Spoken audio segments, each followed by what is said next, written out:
What's up, everybody? This is Pi with SRLounge.com, and welcome to part 2 of our video production training series. Now, this training series was designed for Lynn, Jirsa, and SR Lounge staff, basically to train you on multi-camera shoots. So whether it's a wedding or whether it's a behind-the-scenes video or a music video, whatever it is that we're doing, we want to show you guys the production steps, and that's what we covered in video number 1. We went through our production checklist before we start recording to make sure that all the cameras are synced and all the settings are set appropriately. In this video number 2, we're going to be going over basically the finalization of the audio and editing of our entire project and turning it into a final finished clip. All right, so let's get started, guys. We're going to first take a look at our file management. So basically, we brought everything onto the computer. We created its own folder for recording a multicam shoot.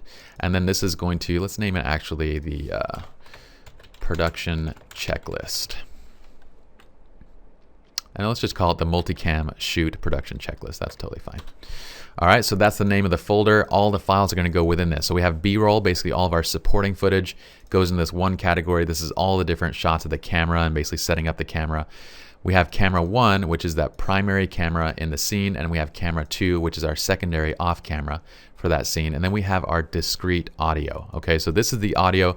This will actually become the primary audio for the track, and this was recorded on our Zoom H4n. So we have that one audio piece here. Now, the audio on camera 1 and camera 2, those are basically meant for backup audio. In worst case scenario, we can actually use it, but it's primarily meant for actually using it to sync up the different tracks. All right, so the first thing that we want to do is actually master the audio. Now, I used to be in sound production and I did a lot of music production actually. So I have this software, and many of you may not have it. You can find other pieces of software, but I have SoundForge, and it works really well, so I still use it. I'm just gonna hit OK on that little error. We're gonna load up this audio track. For staff, you guys will have all the software needed. We have licenses for everything on all of our, well, on the machines that you'll be working on. Okay, so what we're gonna do first is we're gonna double click. You'll notice that because we're recording on just a single mic, it's only left channel. So we only have one single channel. We're gonna select everything by just double clicking on that channel, and we hit Control C. Hit Control A to select it all, and then hit Control V to drop in the audio over both channels. Now, it's just going to play the same audio over both channels, so it's not going to be true stereo, but it'll actually, play over both channels, which is what we're looking for. The next thing that we need to do with this audio track, and what you want to do with every audio track for our productions, is to basically remove the noise. We're not going to go so far as basically equalizing it and mastering the entire soundtrack. I mean, if this were a movie or if it was a short film, I probably would go that far and kind of do all my equalization and everything, but this is just an online tutorial. So all I want to do is just make sure we've removed the noise. So we have a noise filter, and the way that you use it is you go to basically a portion of the clip where there's absolutely no sound other than just the ambient sound. So no breathing, no nothing, just the ambient room sound. Okay, so I'm gonna go to, like, say right here. And that looks like a nice little piece right there.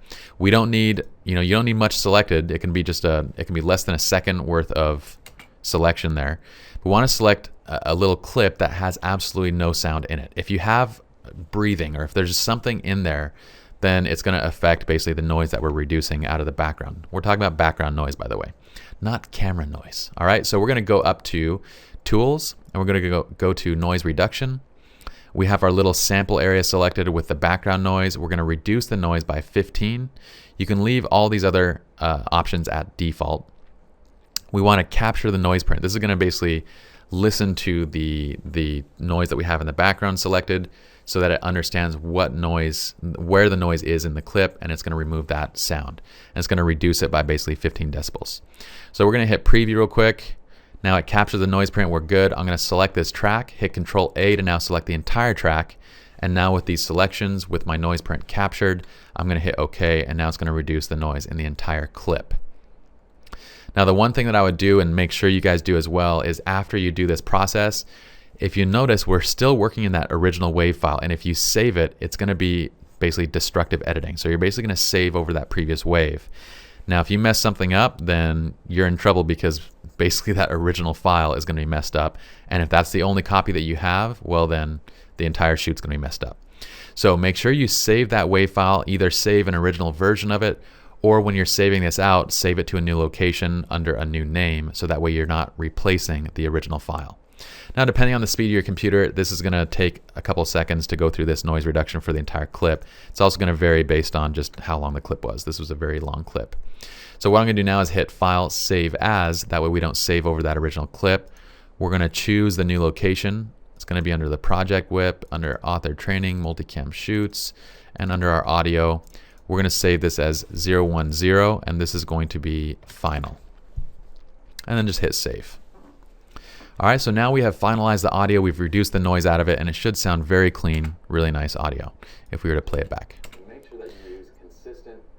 Okay, so let's close this up. We're going to close up SoundForge, and now we are done with our audio. It's time to bring everything into Premiere and begin editing inside of Premiere. So let's go into Premiere. And we're using CS6. If you guys are using CS5 or whatever, that's fine too. Staff, again, you're going to have CS6 on your machine, so you're fine. Hit New Project. This is one area where if you do have a video card that supports the Mercury Engine playback, it's going to help a lot in editing. It'll make it so you can actually do real-time effects and all that kind of stuff. So consider that when if you guys are doing a lot of video editing, purchase a machine that has a compatible video card. So everything is set fine right here. We're going to go to Browse on the location. Make sure that you choose the location of the actual project. So again, we're in the Multicam shoots. This is our actual file. We're going to select that folder. We're going to name this project. Well, this is the production checklist. All right, scratch disks are automatically set to that folder as default, and we're using the fastest hard drive on our machine for this entire thing. So that way it's going to run very quickly. It's an internal SSD. It's going to be really nice for editing. Now we're going to choose our basically preset for the sequence. Okay, now we're going to choose the same preset or the same frame rate and resolution that we did in Capture. So we did 1080p, and we usually shoot in 24 frames a second, which is actually 23.976, unless you're using Magic Lantern and you actually have 24 frames a second. We're going to select that and hit OK. I don't typically worry about my sequence name because every project has its own, or every shoot that we do has its own project. So I'm going to now grab my files, and we're going to drag and drop all these folders into Premiere.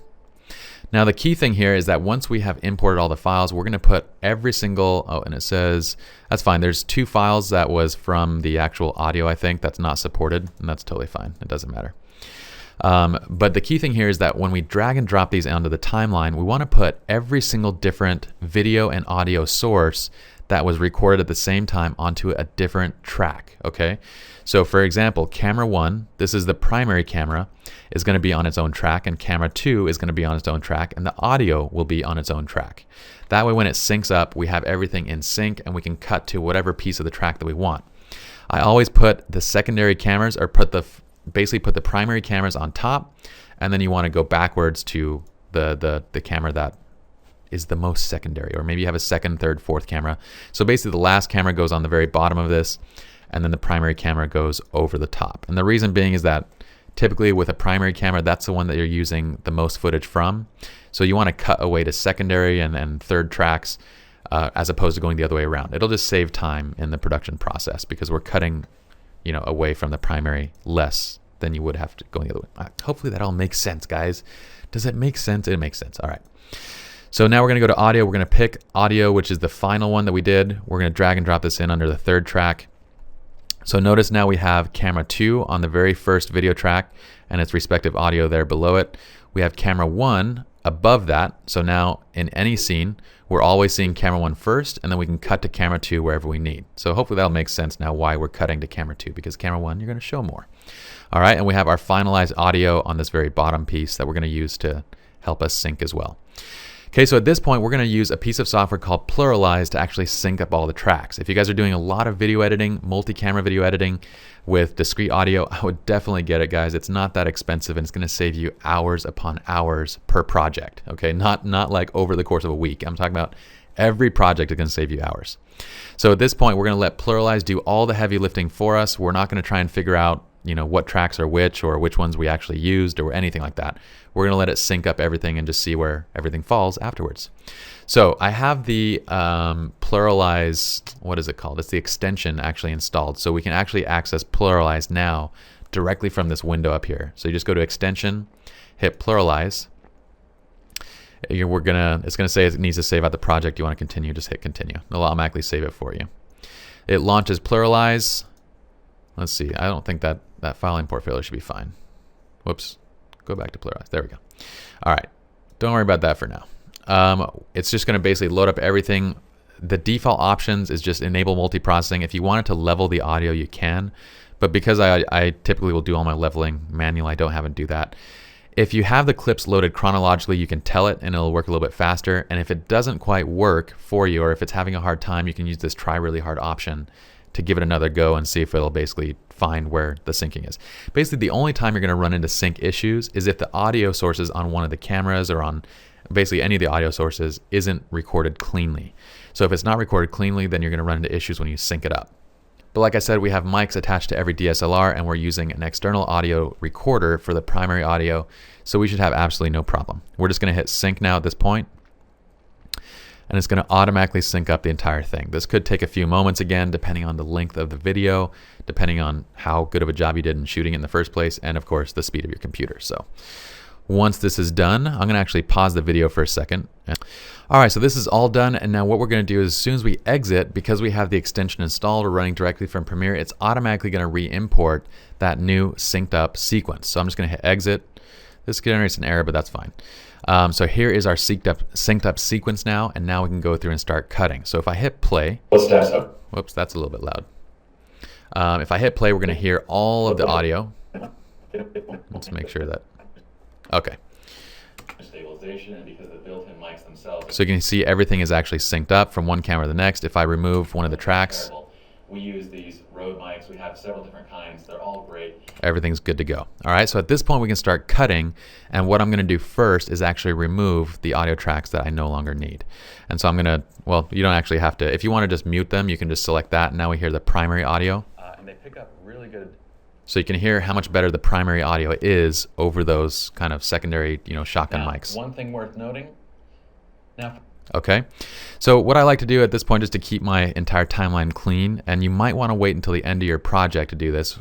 So at the beginning, don't do this, guys. Once you get comfortable working in Premiere, then it's fine to do this, but just kind of one of those things that I'm anal about. So I'm going to right click after everything is selected, hit unlink. That way it unlinks all of the, I think I said unlink.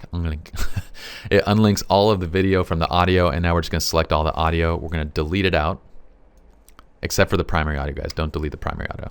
I'm going to right click on this audio track. We're going to go to delete tracks, and I'm going to say delete audio tracks, all empty tracks selected. So basically all those empty tracks are gone now. We just see our finalized audio right here. Whoops, I keep clicking the lock button. There we go. I like to expand the view on the audio just so I can see. I use audio a lot to help me kind of know where I want to cut to, and where I made mistakes and stuff like that. You'll notice a couple different things now. Whenever I make a mistake, or whenever I'm thinking about a line or whatever I'm doing, I'm leaving either a space just where I'm not saying anything, or I'm going to clap. So when I clap, basically I'm signaling that I'm making a new recording of this at this point. That way when I look at it in the audio, or when I bring into Premiere, I can see those spikes in the audio and know that at those points I need to cut. Same thing with the spaces. I know that I need to cut in those points. So it's up to you. Just kind of two little tips on doing your workflow, on your recording workflow. So let's find our finalized introduction. So let's see. Hey everybody, my name is Pop. Or one thing I would just recommend is that if you notice that basically your audio starts before your video, that's just because typically when we're doing recordings, we're recording a little bit of kind of a sample track, just doing a little bit of practicing, make sure our levels are good. So generally video is going to start after audio because audio is going to be running the entire time. We're also going to have gaps where basically we might have cut scene, or we might have done something, but I generally will let the audio go the entire time. Don't worry, there's going to be places to cut to, so that's going to be seamless. So right now there's gaps, but when we finish there won't be any gaps. So the first thing we need to do is find our proper introduction, and let's see here. Let's see if this is an introduction.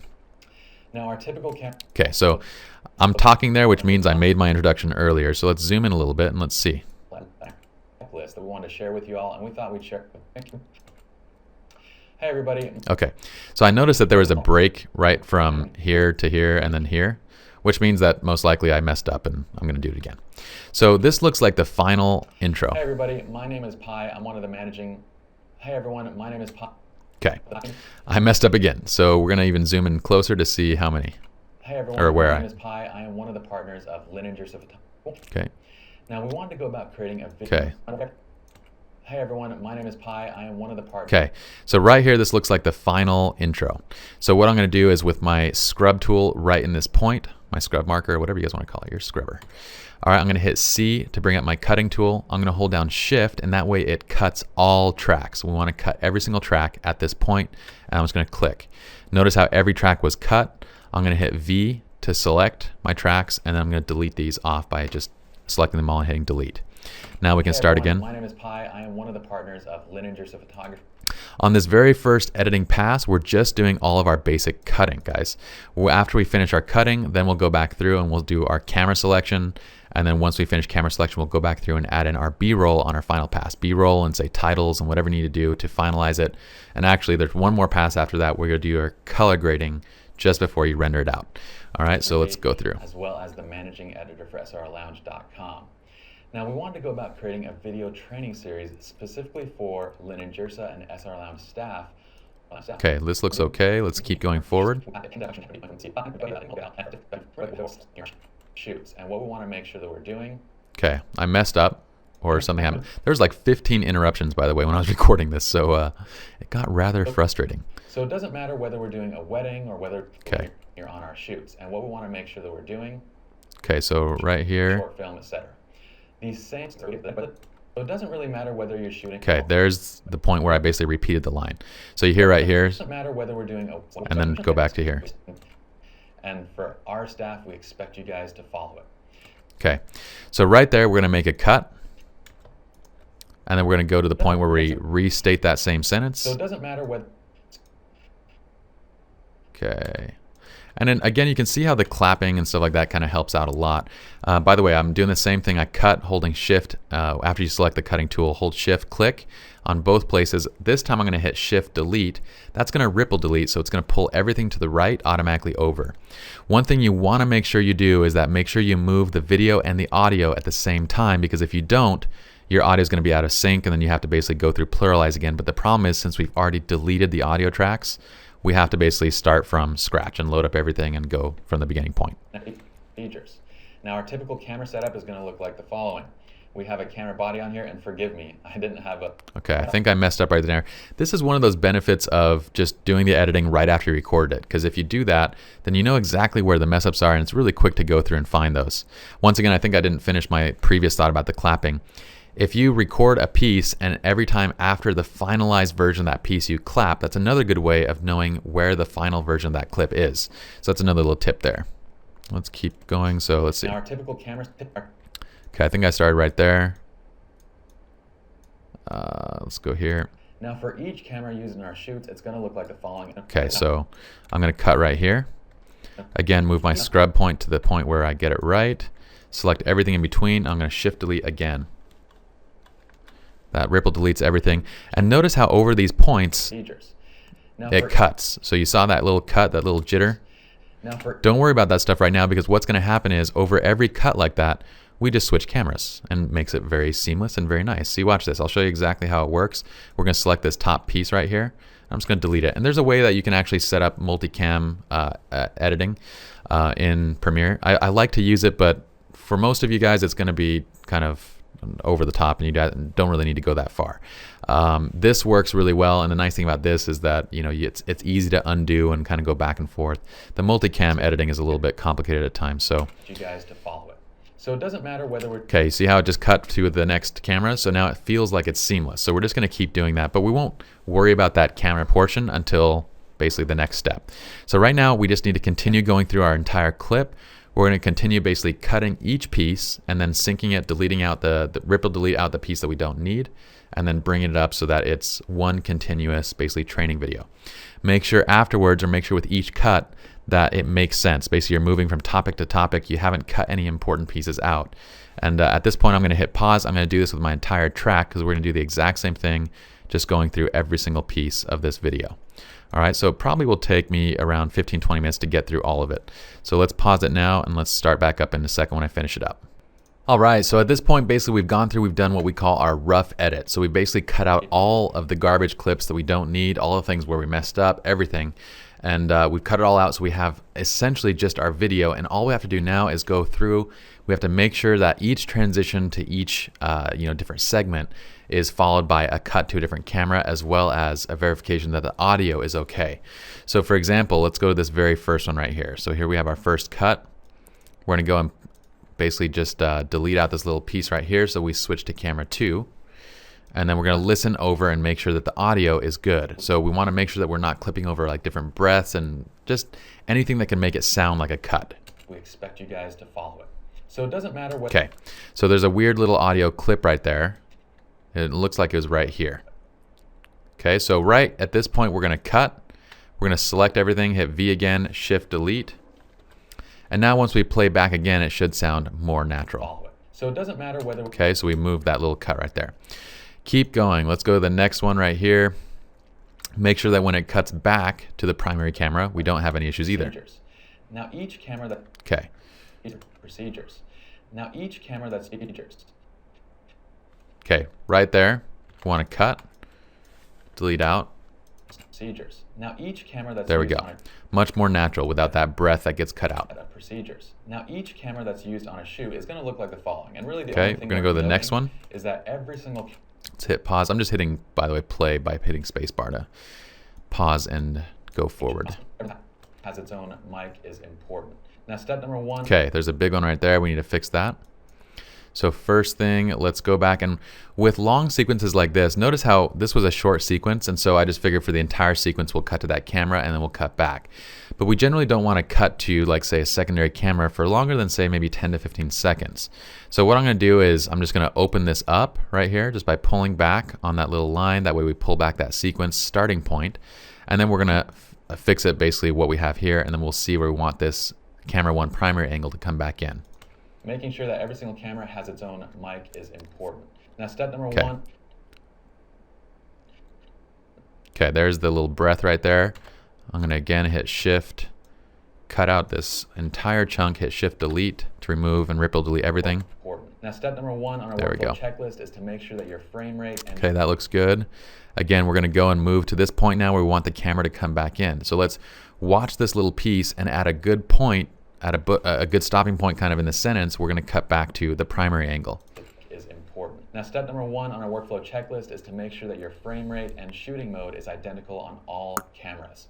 Now there are exceptions to this. For example, if you're doing slow-mo on one camera, then it is going to vary. But for the most part, choose the frame rate that's going to best fit the look that you're going for. Okay, right here, this is a nice little piece to cut back. So let's pull back now camera 1. So the starting point is right here. It's already synced up, and we're not moving the frame. We're just moving the in and out points. For our studio, we're going to notice that it's still synced up. We're using always 24p because it has that nice cinematic quality to it, with the exception of when we need to use, say, 30 or 60 frames for, say...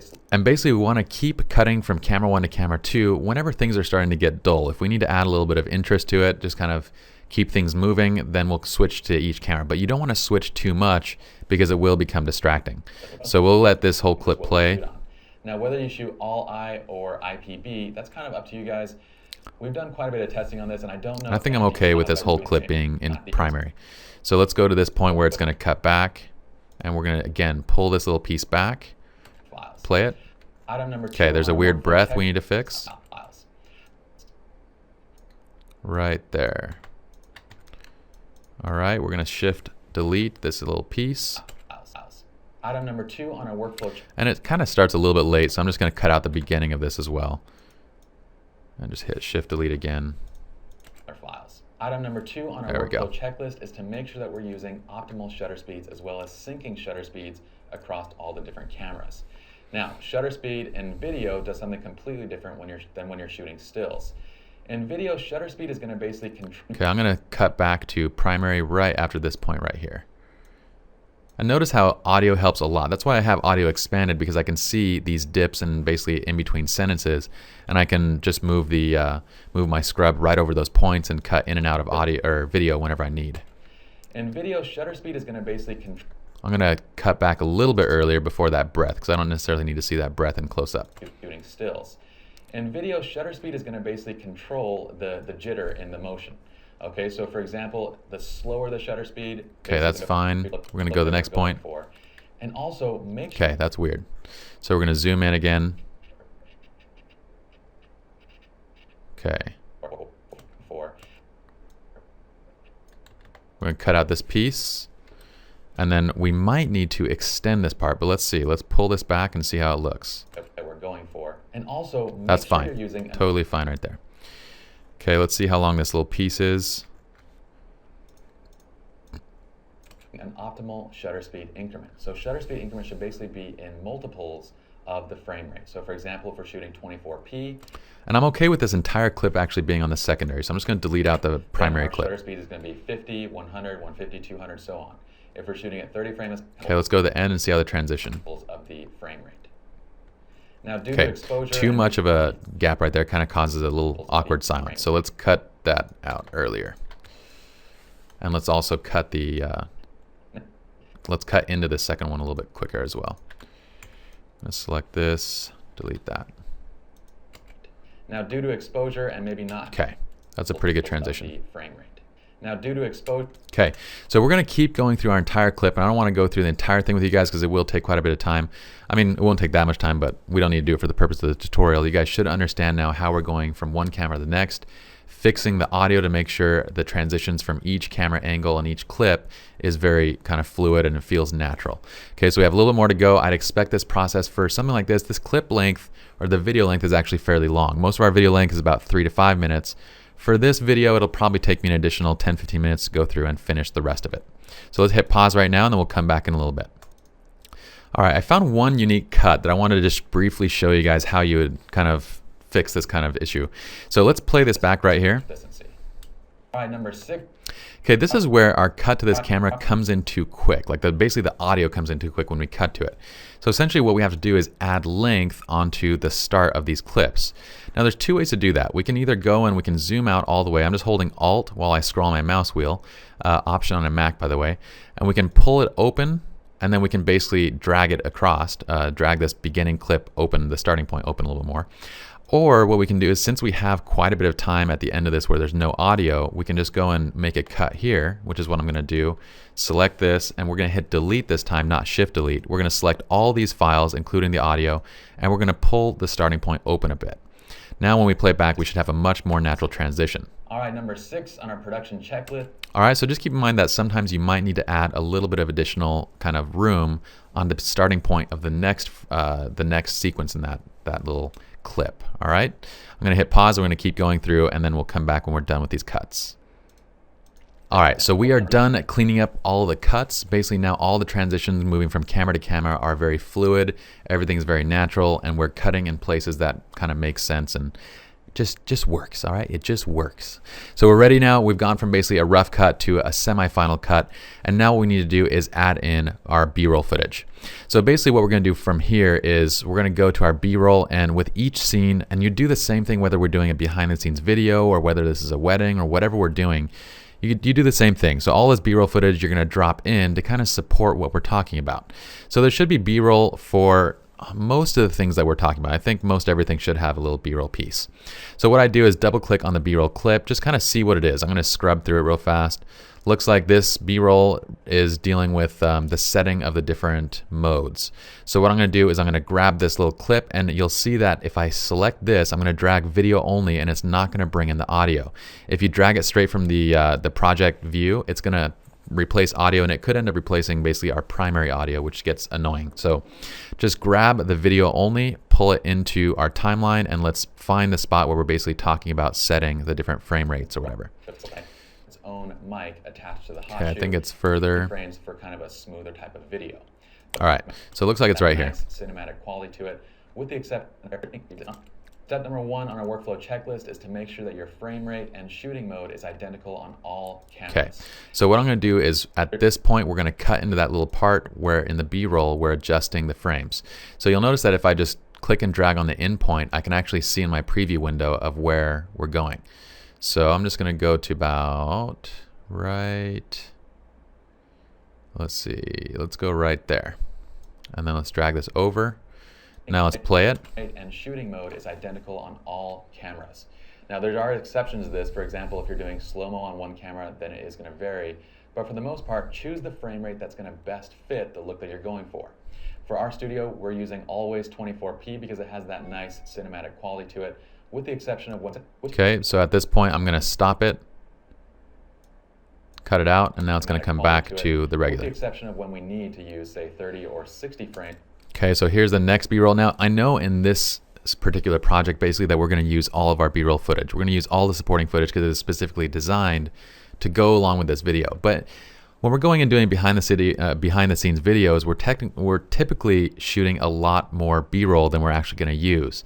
So what I want to do is scan through the B-roll, see which parts I actually want to use, and then I drop in those pieces. But for simplicity reasons, let's just, for this one, we're going to use everything. So let's scrub through and see what we're talking about in this little piece. So this looks like I'm pointing at the shutter speed. So it looks like we're talking about basically using optimal shutter speeds. So basically we're on, I pointed to the 24 right there. Okay, so let's go to the point where we discuss using optimal shutter speeds. Frame, the faster the shutter speed, the more jittery that motion is going to be. And there's tons of it. Okay. So for example, if we're shooting 24p. Okay, right there. So I'm going to grab the video again, drag it onto the timeline. Let's basically scrub to the point, or let's move that in point to right where we point to 24p. And I'm going to match that up with what I'm saying. Basically be in multiples of the frame rate. So for example. Okay. So for example, I'm going to drag it right there. There's the in point. Of the frame rate. So for example, if we're shooting 24p, then our shutter speed is going to be 50, 100, 150, 200, so on. If we're shooting at 30 frames a second, it's going to be 60, 120, and so on, or the closest shutter speed that's available to you to get to those kind of multiples of the frame rate. Now, due to exposure and maybe not having the right... Okay. I'm going to cut it off right there. So let's cut back after this point. To those kind of multiples of the frame rate.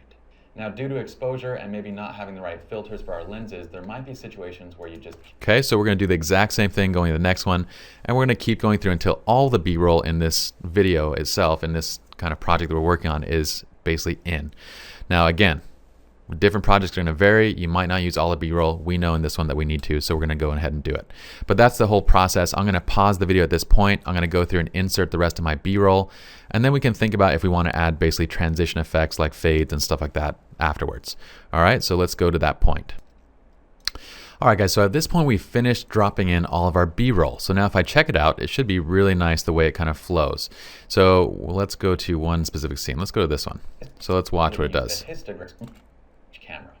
Item number 4 on our production checklist is related to exposure, and it's to make sure that you use the histogram to be able to check the highlights and the shadow detail. Want to make sure that you're using the histogram as opposed to... And now the important thing to know is after we drop in the B-roll, make sure you adjust the clip lengths and kind of adjust the ins and outs so that it comes back in a smooth transition. You never want B-roll to come back and then flip from one camera to the next really, really quickly. Okay, so notice how it'll come back to the regular. Make sure that basically we're exposing to the right where we don't have any highlights blown out, but we also have... And we still have quite a bit of time here before it goes to the next scene. Most of our shadow. If it comes back to the secondary camera and immediately afterwards it goes back to the primary camera, it's switching off too quick. Okay, so we can just double check a couple of these and let's see. Right here, this is a Zoom H4n. This is our primary audio for our scene. So after I set up the DSLRs, set the audio to manual and adjusted its levels so that it's basically loud enough but not clipping. Then I go and adjust my primary audio on my Zoom H4n, get it all set up, and do the exact same thing. Now regarding audio levels, you basically want your audio to be peaking. Okay, it looks pretty good. So we have all of our B-roll in at this point, and now it's time to go through to the next step. All right, so let's review what we've done up to this point. So basically in our first pass, we did a rough cut, just kind of cutting out all the garbage clips. In our second pass, we went through and did a semi-final cut by basically tweaking the ins and outs to make sure every transition was very fluid, and we switched cameras basically on each of these transitions to kind of add interest as well as cover up the actual transition. In our third pass, we went through and added our B-roll, and now we're on our fourth pass. It's going to be our second to last pass, and what we're going to do here is actually add in our titles. So I'm going to right-click over here and add a new bin, and what I like to do is just label this 04 titles. And we're going to start adding in titles to basically kind of emphasize the different points that we're going over. So in this video, we have 10 specific points. So we're going to put in 10 titles that just kind of come up over the screen as we get to those different points. And let's show you how to do one now. So I'm going to scrub back to the first one. Let's see. has its own mic is important. Now, step number 1 on our workflow checklist is to make sure that your frame rate and shooting mode is identical on all cameras. Okay, so that is step number 1 for frame rates and shooting mode. Okay, so we're going to go into the titles. I'm going to right click and I'm going to say, actually, let's just go right here. We'll say new item. We're going to go new title. And we're going to do 1 frame rate. And we'll just, you don't have to name it something crazy long. It just needs to be understandable. All right, so it brings up our little title dialog box. We're going to create that title now. I'm going to click right here. And we're going to say 1 frame. And let's see what, I think I want all caps. Frame rate. Let's say match frame rate and shooting modes. All right. We use typically Helvetica for our SLR Lounge stuff. So for writers or for SLR Lounge editors, you'll actually have the Helvetica pack. And I think, let's see, it's not showing up as, oh wait, no, it should be all available. There we go. So typically what I like to do is this condense the Helvetica 2 BQ. It looks pretty nice. So it has a kind of this nice condensed look. I don't know. I like the way it looks. All right, we're going to put this down at the bottom of the frame, and we can use this centering to basically center it up. This is going to vertically align it, so it'll drop in the middle of the screen, which we don't need, so I'm going to undo that. This is going to horizontally center, and that's the one we're looking for. And I'm going to align it to the bottom. We don't have to really worry about these safety guides. These are the safety guides, and if this were going to be on like some sort of broadcast platform, I would worry about it, but it's going on the web, so I'm going to kind of align it closer to the bottom. And that's totally fine right there. If we wanted to, we could do certain things like, say, add a very light drop shadow, and I might do that just to kind of make it stand out the background a titch. But again, I don't want it to be very strong. So I'm going to make sure that it's fairly light in the opacity, and the distance is pretty, it's actually fine right there. I'm not too worried about the rest of the settings. So that looks good, and what we're going to do is use this title that we've created here to basically create the rest of them. So let's close that out, and here's the title that we just created. If we double click, we can always go back and edit it. So it's saved out, and it looks like the name didn't quite go through. So let's just right click on this, and we should be able to rename this. And let's put 1 frame rate. All right, we're going to drag this into our titles bin. That way it all shows up inside of there. And then we're going to bring this onto the timeline. So I'm going to put it on the very top of the timeline, so that way if another clip appears, it doesn't get buried. So always keep your titles at the very top. All right. Is important. Now, step number 1 on our workflow. Okay, so we're going to go to this transition point right here, make sure it syncs up, and then what we're going to do is add a fade. So we're just going to go to the effects, go to video transitions, go to dissolve, and we're going to do a cross dissolve over the start and the end of this little clip. And because it works out really nicely, I'm just going to extend this clip right here to the starting point of that camera frame scene. So let's just adjust this. Now, let's see. Step number 1 on our workflow checklist is to make sure that your frame rate and shooting mode is identical on all cameras. Now, there are exceptions to this. For example, if you're doing... Now, it's a little bit big for my taste, so I'm just going to shrink it down a bit. So I can go back to my project over here and double click on my titles. And what you don't want to do is double click here, because oftentimes when you double click in the project setting, you're actually editing an instance of that title and not the specific title itself. So because every single title will be based on this one, I want to actually edit this specific title. So let's do step 1. And then I want to just kind of shrink it down so it's just a little more subtle. I kind of like smaller text versus bigger text. So, and then I'm going to use that center again just to center it up. Okay, so that looks a little bit better. It just looks a little more classy than this huge title just showing up in your face. All right, and a good way to kind of judge these the size of your titles is just expand the view of the window and see if it still looks okay. I bet with that larger size, if I would have expanded it, that title would have looked massive, and so that's why we wanted to kind of pull it down. Okay, so let's just review that title real quick. Now, step number 1 on our workflow checklist is to make sure that your frame rate and shooting mode is identical on all cameras. Now, there are... Okay, that looks great right there. So what we're going to do now is go and add in all 10 titles into our scene. And I'm not going to go through that entire process because it's the exact same. We're just going to duplicate it. Let me show you how we would do the first one, or the second one actually, because it's going to be based on this first one. So the reason why I say make your first title and make everything based on that is because we can take this title that we just created. I'm going to hit Control C, Control V, and then just drag it right back down into titles. And now we're going to call this one, actually, before you drag it back down, change the name of it so that you don't end up tweaking the one that you previously dropped in.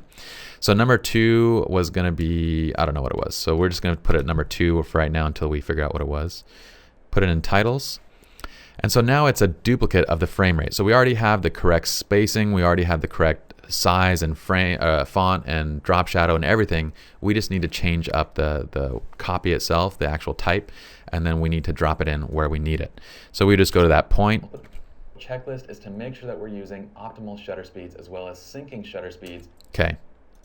So number 2 is going to be, let's see. I'm only going to demonstrate these first 2. That way you kind of see how the whole process goes. Step 2 is, let's see, sync shutter speeds. Let's see. Let's say use optimal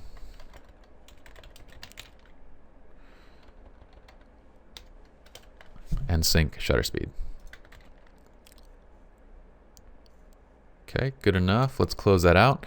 And now we're going to change this. I'm just going to rename it. You can rename it also by just clicking on it again, as you'll see I did right there, shutter speed. And then we're just going to drag and drop this in where it belongs. So let's go to the point where I start talking about it. Item number 2 on. Okay, right there. We're going to add our transitions once again. And another way you can do this, actually it's kind of get complicated. I'm not going to show you guys that way. This way is just, it takes it a little bit longer, but it's simpler. If you're editing for us, then come to me and I'll show you guys that additional way you can kind of copy things over from one point to the next and just basically change the object that it points to. Item number 2 on our workflow checklist is to make sure that we're using optimal shutter speeds as well as syncing shutter speeds across all the different cameras. Now, okay. By the way, make sure in your titles that all the spelling is good. I'm going to drag this up to video 4 track just so it's all on the same track with all the titles. It's just a good practice to kind of put all of your individual components on their own track. Yeah, make sure all the spelling is good because it sucks to have to go re-render a movie because you realize that you spelled something wrong. All right, so that's how you're going to do the titles. We're going to go through all 10 titles and create them now and drop them in. And let's pause the video and we'll go to that point and be back. Oops, there was one thing I forgot to show you guys. By the way, when you are editing one of your titles, so for example, this title is number 3, match overall exposures. Notice that because of the shorter length, it's no longer centered. So just check that, and then you want to recenter it by clicking that button, and then now it's centered again. All right, just wanted to add that little note right there. I'm going to keep going. All right, so I'm done adding in all of my titles, and let's just double check them now at this point. So there's step 1. Step 2, step 3, 4, 5, 6. I'm just verifying basically it goes in the right order. Oh, see, we have an error right there. So step 6, match white balance. Step 6, again right there. So this should have been 7 right here. And that's the whole point in this kind of review, is just to make sure that everything is matched up. Because again, if this went online and someone was like, oh, you did that, then we'd be like, oh crap, that was dumb, we didn't review it.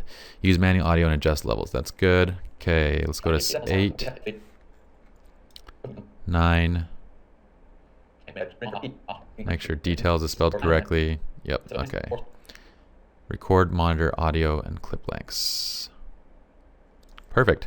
All right, so we're done with adding in all of our titles, and now it's time for the final pass, where we're going to do just our final tweaks and kind of color grading. Now, the first thing I like to do is add in fades at the very beginning of the video. So I'm going to add in a cross dissolve. Make sure that you've basically gone into your effects, otherwise you won't see them. And what we have to do with the cross dissolve is remove the video underneath it until this point. Okay, so basically if you don't, then it's going to fade from one clip to the next, and we don't want to do that because that looks like an awesome picture effect from like the 70s. All right, so let's just remove this clip right to that point, hit play. Hey everyone, my name is Pi. And that's fine. Okay, we're going to go to the very end, do the exact same thing, add in a cross dissolve at the end, reduce that clip so we don't see it. The entire thing. All right, we'll see you guys in the next video. Okay, perfect. Now we're just going to go through and do our color grading. Now this monitor that I'm using right now actually hasn't been color corrected yet, so I'm going to take a brief break. All right, now I finished calibrating my monitor, but this is the sucky part. I actually already did this entire color grading video. I just got into Camtasia to put it together, and I realized that it cut off at the 45-minute mark when we started our color grading. So unfortunately, I got to go through the whole process and do it again. That's the sucky part about Camtasia sometimes. But that's all right. It'll be good because I'll show you guys actually how to remove effects as well, and then we'll go back and reapply the color grading. But if you notice that the final color grading that we get in this video isn't the exact same as the one that went online, well, that's probably because it isn't, because we did it at 2 different times. But not a big deal. All right, so let's get started. The first thing we're going to do is, because we already have all of our grading effects applied, we need to remove all the effects from these videos. So the easiest way to do it is just to select all of the videos right here. We're going to right click, and then you're going to say remove effects right there. What we want to remove is primarily just the video effects, so you don't necessarily need to do anything with motion or opacity. I'd just deselect anything that you don't need to remove, because if you do have motion and opacity set on any of these, it's going to remove that as well. We didn't do anything regarding that, so it wouldn't matter if it was selected or not. But again, just remove whatever it is you specifically want to remove so you don't run into issues. So automatically now we're back to our original ungraded setup here. And we're going to go through our color grading in 3 passes. So we're going to do camera 1, camera 2, make sure camera 1 and camera 2 kind of are copacetic, make sure that the grading from camera 1 matches camera 2 and everything, so it doesn't kind of throw you out when going from one to the other. And then we're going to grade camera 3, which was the B-roll footage. All right, so let's get started with camera 1. And guys, with grading, there's a million different ways to do it. There's so many different styles and looks and everything, and so this is really a matter of preference when it comes to grading. We're going to do one thing here, but if you guys do something completely different, just know it's not wrong. It's based on your style. I mean, there is a wrong way, but there's many, many right ways too, as I always say. So we're going to drop into effects. And I like to drop, we're going to go into video effects. I like to use do my grading based on just the RGB curves. So I'm going to go into color correction, and we're going to go to RGB curves, mainly because I'm just really used to using curves from all the still editing and stuff like that.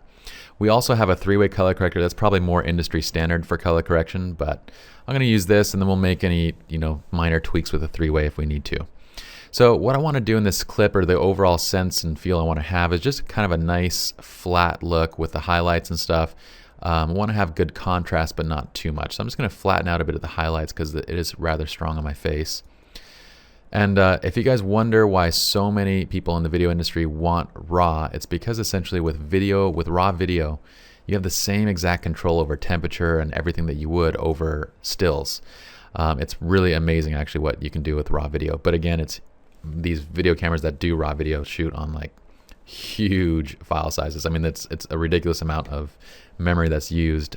All right, so this looks good about right here to this point. Again, I want to go with a really natural kind of look to it, just good contrast, kind of flattened out highlights and everything, and that's fine.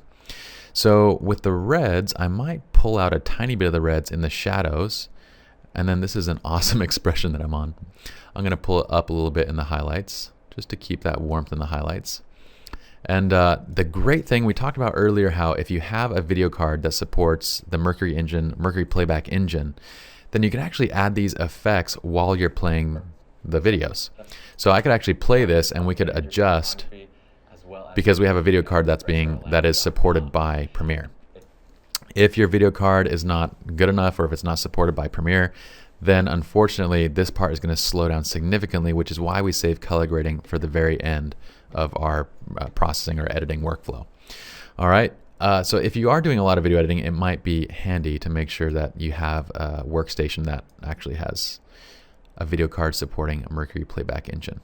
I'm going to drop my greens just a bit in the shadows and just bump the blues a titch in the shadows and pull it down a titch in the highlights. Okay, we're making very, very small adjustments here. I want it to be really subtle. And then what I'm going to do is grab this RGB curve. I'm going to throw it over camera 2 by hitting Control C. So we're going to copy it right here. And then I'm going to hit Control V, Command C, Command V if you're on a Mac. And we're going to paste it over this camera. So now we're going to look and see what the difference is between these two.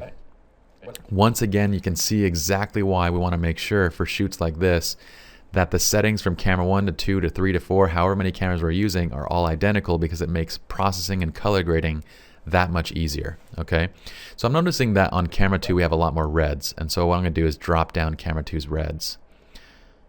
And like I said, if we wanted to, we could actually be playing this while we're making the adjustments, and I do like doing that. The only thing is, like, these clips are so short that it kind of gets annoying if we have to.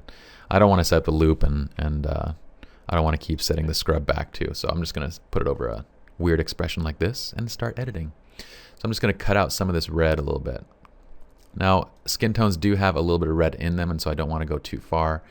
But I just want to make sure I'm not kind of like an Oompa Loompa. All right, so I am noticing that camera 2 also has a little bit more contrast. So we need to kind of adjust that in camera 1 as well. So with camera 1, let's pull down the blacks just a bit more, pull down midtones just a bit more. Oh, I love this expression. That's awesome. That looks about right there. We're going to pull down the highlights just a tiny bit more.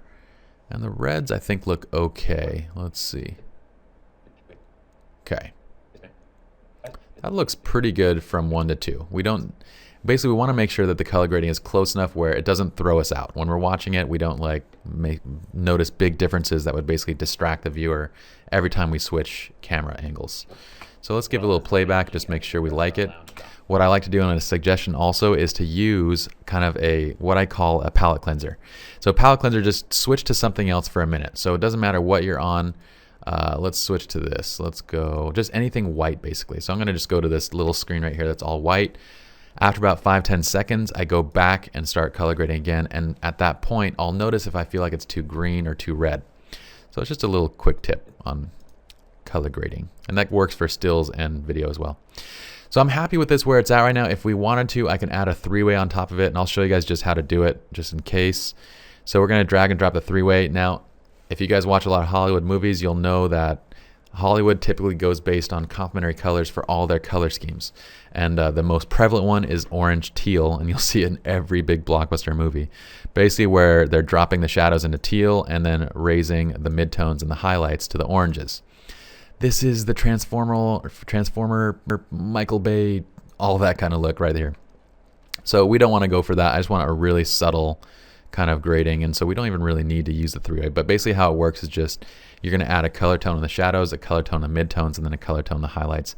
Very similar to a tone curve, just a different layout for it. So I'm going to disable it because I really don't need 3-way. I'm just going to delete it.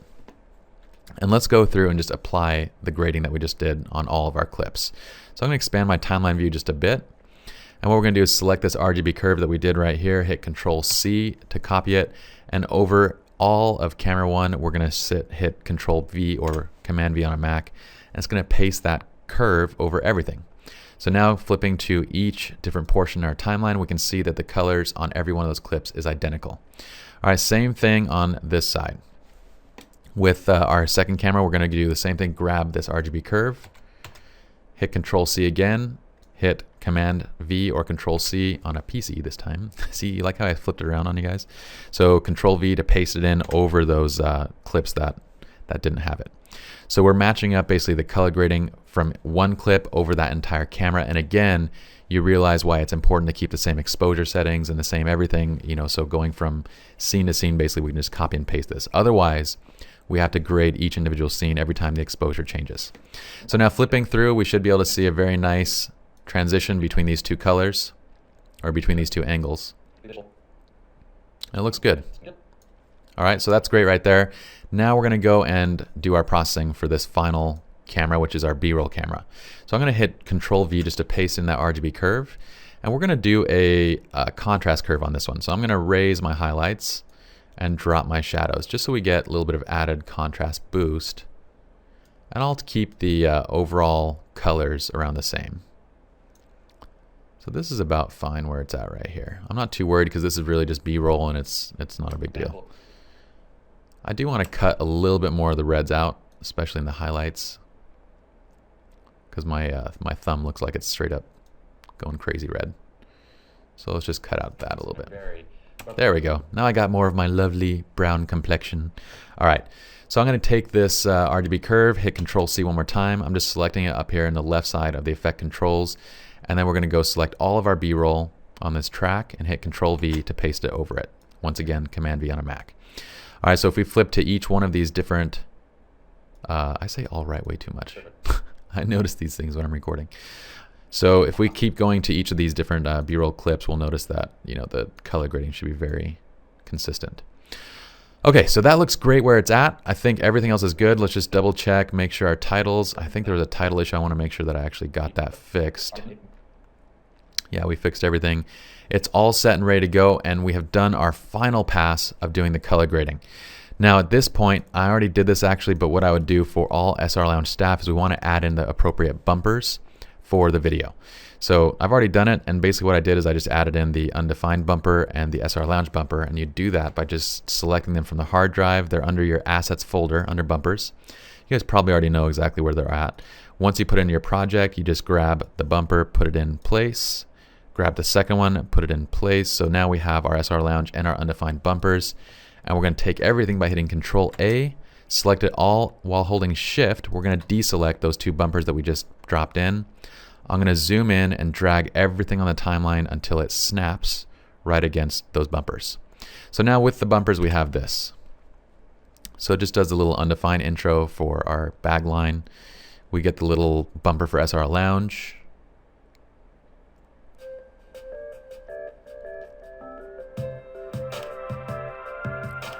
And then afterwards, it's going to drop right into our video. Hey everyone, my name is Pi. I am one. And that's great. Last thing I'm going to do right here is, because this one takes a little bit too much time, I'm just going to right click on this. And if you need to make speed adjustments, this is how you do it. We're going to go to speed and duration. And I'm just going to adjust this one clip to say 130%. And we're going to do ripple edit to shift all the trailing clips. And that's just going to shorten it up a little bit because I felt like it kind of took a little bit too long. That's much better. All right. It's a little bit slow the way it was. Okay, so this looks great now. What we're going to do is make sure the in and out points are set correctly. So we have the in point right here, and this is the out point. We want to make sure this work area in and out is set right, because if it's not, if your out point is set over here, then basically it's going to render black video all the way from 959 all the way to wherever this out point is. So we're going to go all the way to the end of the track. We're going to hit Control S to save this out. And if you guys haven't learned by now, make sure you're saving out a lot. Now what we're going to do is hit export, and we're going to export this as media. Sometimes that doesn't show up because you have like if you have this window over here selected, you can note that by the yellow outline. Then when you go to file, it's not going to give you the media export option. So just make sure you have your sequence selected here. Go into file, hit export, go to media, and now we're going to dial in the sequence settings basically that we want. So for everything that we do H.264 because it's all basically online and DVD use. If you guys are using Blu-rays, you probably want to use H.264 Blu-ray. But this format works well for us because it's high enough quality and it also has good compression as well. We're going to go down and use a preset for this, and we're going to set it to 720p, 23.97. We're just matching the sequence setting and the settings that we used when we shot, when we're setting up the frame rate and shooting mode. All right, we're going to set the output name, and this also sets the location as well. So we're going to put it under Multicam Shoot Production Checklist. I already have one saved here, so I'm just going to name this number 2 because this is the second time I did this color grading in this output process. Hit save, and now it's going to go under that file. What I like to do is also click this Use Maximum Render Quality. It doesn't really make a difference too much on the overall size, but it does take a little bit extra time, and it gives you a little bit better quality, just a tiny bit, not anything really noticeable. Make sure all the video settings are good. It should all default to just whatever you selected up here under the preset, and it's all fine right there. So unless you have any other major adjustments, we're good. The one thing that I forgot to do, and I actually want you guys to check before you output, is make sure your audio levels are good. Okay, so let's hold on to this for 1 second. So I'm going to actually save this preset that we just set up. And let's save this as the SR Lounge 720p preset. I'm just going to hit OK. All right, now let's cancel out of this. And I want you to go to the audio mixer and play back the movie and make sure that your audio is good. So we can see the audio peaking right around 12 to 6. I wanted to peak just a little bit higher, and so I'm going to raise the audio levels in my audio mixer. We have a 10-step production checklist that we're going to be going over in this video. Okay, so let's check out where the peaks are. So it looks like I see a little peak right here in the audio. What I want to do is just make sure under those peaks that we're not clipping. Shutter speed and video does something. And we didn't clip. You'll notice that if it clips, it'll go red up here. We didn't clip at all. So that looked like it was the largest peak. Let's see, here's another peak. So after I set up the DSLR. Oh, we had a clip right there. And you can actually hear it too if you play it back. After I set up the DSLRs, set the audio to. Okay, so we want to fix that clip right there. So just pull it down a tiny bit. DSLRs, set the audio to. So after I set up the DSLR. I clipped a tiny bit, but I'm not worried because I think that's probably the only place. Let's check here. Item number 8 on our production checklist. Did it there too a little bit. So let's just pull it down a tiny bit more. Just check your levels before you render it out, just so it's sufficiently loud. At this point, even if it was set to 0, it'd still be good enough because when we recorded it was Item number 8 a pretty good level. So I'm just going to make sure it's about right. I might even pull it down a little bit more. Maybe on this one we don't even need to make this adjustment, but I want to show it to you just in case. There we go. Okay, that's good right there. We're no longer clipping audio and our audio is set up. So now let's hit Control S one more time to save this out. And now let's finish with the export. So let's go back to Export Media. We're going to use that SR Lounge preset, which we just set up. We need to choose the location and the name again. So let's just do that one more time. Hit -2 because this is the second one. I'm going to hit Save. And now we're all good to go. Again, with the source range, you want to select the work area when we set the in and out point correctly. If you set the entire sequence, well, if you have a random clip just sitting off here that you didn't use and you didn't delete from your timeline, that's fine. But if this entire sequence is selected, it's going to render all the way out to that point where the videos stop. So if you just have nothing in between, you'll just have a bunch of black in your video until those video clips. And so it'll just lengthen the duration and length of your overall end video. So just make sure that you've selected the correct work area so you're not basically putting anything to that final video that you don't want in there. All right, we're good to go. And now I'm going to hit export. It's going to go through and prep and encode this entire sequence, render it out to our video, which at that point we can upload to YouTube or share with other people or watch from our computer and so forth. All right, now depending on the speed of your computer, depending on the length of the clips that you're using, how complex the different tracks and effects and everything that is inside of Premiere, it's going to adjust and basically affect the overall time it's going to take to render out this sequence. For this computer, my laptop is very fast. It also has MPE playback enabled, and we're on SSDs with 16 gigs of RAM. So this whole sequence should be done rendering in, say, 5 to 10 minutes. So great job, guys. We are done with this video, and we'll see you guys in the next tutorial.